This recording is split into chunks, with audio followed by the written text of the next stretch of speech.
ও ভাই আমার, নামাজ অনেক বড় ইবাদত, তবে সৃষ্টির সেরা হওয়ার জন্য শুধু নামাজ যথেষ্ট নয়, সিজদা অনেক বড় ইবাদত।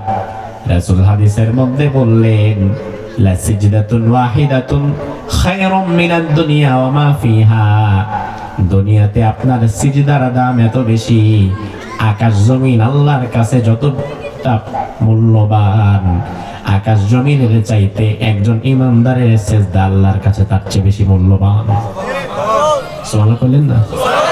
আরো জোরে বলেন। তার মানে আমার একটা সিজদার দাম আল্লাহর কাছে আকাশ জমিনের চাইতেও বেশি না কম?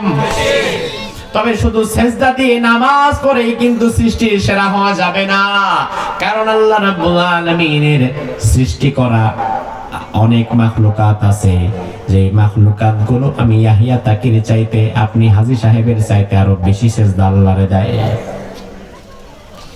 আল্লাহ রাব্বুল আলামিন এমন হাজার হাজার মাখলুকাত বানিয়ে রেখেছেন যারা সারা জীবন আল্লাহর সিজদা দিয়ে যায়।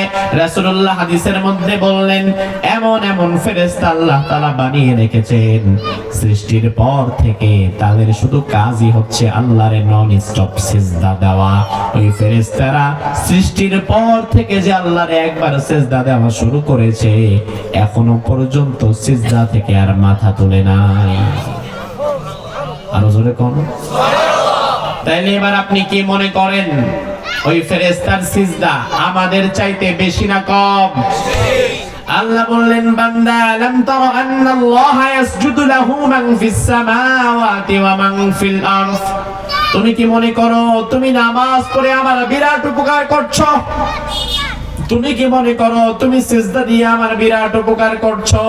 অথচ আমি আল্লাহ বললাম, আকাশ এবং জমিনে তুমি দেখো কিংবা না দেখো, এমন যত প্রাণী আছে সব প্রাণীগুলো সিজদা দিচ্ছে কাকে?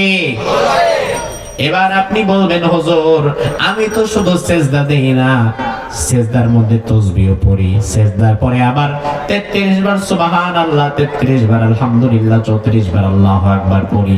এত তাসবিহ যে আমি পড়ি, 100 দানার তাসবিহ আমি দিনে 6 বার খতম দেই, আমার 1000 দানা লাগে। তাইলে এত তাসবিহ তাহলিল যে আমি করি, তাইলে কি আমার মর্যাদা বেশি না? আমার ভাইরা না, তার কারণ হচ্ছে সৃষ্টির মাঝে আপনার চাইতে বেশি তাসবিহ পড়ে এমন প্রাণীও আছে না নাই?